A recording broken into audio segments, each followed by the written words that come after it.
Piękne pomofiny. Takiego miejsca w sieci jeszcze nie było. Na moim YouTubie nie tylko znajdziecie turbo smaczne przepisy, ale także i morze porad oraz wskazówek, jak szybko coś upichcić. Będzie też mnóstwo śmiechu i zabawy. Zapraszam. Hej głodomory, na pewno dobrze kojarzycie te zwariowane poranki, kiedy wstajecie już spóźnieni, gdziekolwiek byliście umówieni. Gdy latacie po domu w pełnym amoku, nie wiecie w co ręce włożyć i nagle słyszycie głos swojego dziecka: mama, gdzie moje śniadanie do szkoły? W tym momencie na ratunek przychodzę ja z pomysłem na turbo muffina. Najważniejsze w przygotowaniu muffinów jest rozdzielenie masy mokrej od masy suchej. Najpierw zrobię masę suchą. Potrzebuję tutaj 1,5 szklanki mąki. Dodam teraz około łyżeczki proszku do pieczenia. Oczywiście potrzebna też jest tutaj sól. Wszystkie te składniki dokładnie należy wymieszać i odstawić na bok. Teraz musicie przygotować masę mokrą. Do masy mokrej potrzebujecie 2 jajka i około szklanki zimnego mleka. Żeby muffiny były delikatne i aksamitne, dodam do masy mokrej jeszcze około pół kostki rozpuszczonego masła.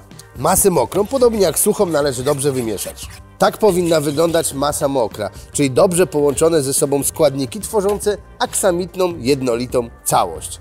Do tego teraz dosypuję masy suchej. Powoli, żeby dokładnie rozprowadzić mąkę, żeby nie zrobiły się Wam żadne grudy. Teraz już pozostało pododawać tylko Wasze ulubione składniki do środka. Oczywiście muszą być zrównoważone proporcje, żeby muffiny urosły. Tutaj mam ser tarty owczy dokładnie i do tego teraz, zobaczcie, musicie dodać kawałek fety, ale tę fetę nie trzyjcie, nie krójcie, tylko po prostu pokruszcie do środka. W tym momencie ten muffin będzie bardzo serowy, ale ja też chcę, żeby był bardzo zdrowy. Dlatego musimy dodać do niego sporą ilość szczypiorku. Kolejnym dodatkiem do tego fantastycznego wypieku będzie brokuł. Na surowo musicie obciąć kilka różyczek. I teraz na mniejsze części pokroić, po czym wrzucić do miski. Pozostało już tylko doprawić dobrze pieprzem, sporą ilością soli oraz sporą ilością natki pietruszki. I jeszcze raz wszystko dokładnie wymieszać. Gotową masę teraz musicie przelać do formy do wypiekania. Najlepsza jest taka silikonowa, bo od niej się bez problemu po upieczeniu muffin odkleja. I napełniacie maksymalnie 3/4 takiej foremki. Bardzo ważne, aby po napełnieniu tej foremki kilka razy uderzyć nią o blat. Inaczej ten muffin wyrósłby bardzo nierównomiernie. Foremkę teraz wrzućcie do piekarnika nagrzanego do 200 stopni na 20-25 minut maksymalnie. To jest czas, w którym zajmę się, a właściwie pokażę Wam, jak przygotować fantastyczny sos. Świetnym dodatkiem będzie sos ze smażonego czosnku. Czosnek przeciąłem na pół, teraz na patelnię wlewam trochę oliwy. W tym momencie ten czosnek w tej oliwie zaczyna się smażyć, ale żeby ten czosnek był bardziej aromatyczny, dodam jeszcze świeżych ziół.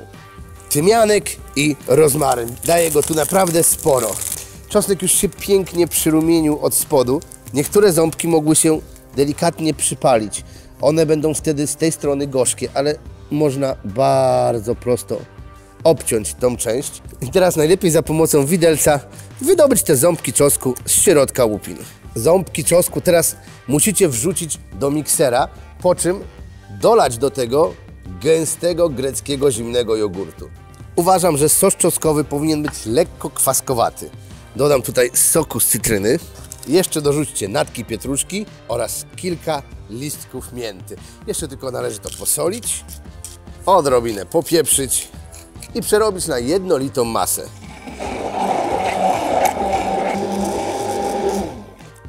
Sos jogurtowy już gotowy. Lecę zobaczyć, jak muffiny i będę się brał. Właściwie to nie będę się brał za jedzenie, bo to przecież dla dzieci na jutro do szkoły.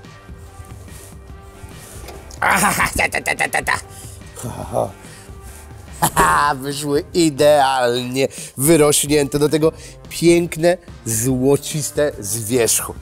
Teraz takie jeszcze gorące muffiny można podać na kolację lub mieć przygotowane jako alternatywę na śniadanie dla swojego dziecka do szkoły.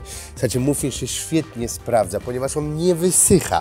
Dzieci mogą go zjeść dopiero na ostatniej przerwie i dalej będzie tak samo smaczny. Na środek ten pyszny sos czosnkowy, Ale wy do szkoły dajcie go dzieciakom w małym, zamykanym pojemniczku. Szybkie, piękne danie, które gwarantuję wam, że nawet tym, co nie umieją piec, zawsze wychodzi. A wiem to z autopsji.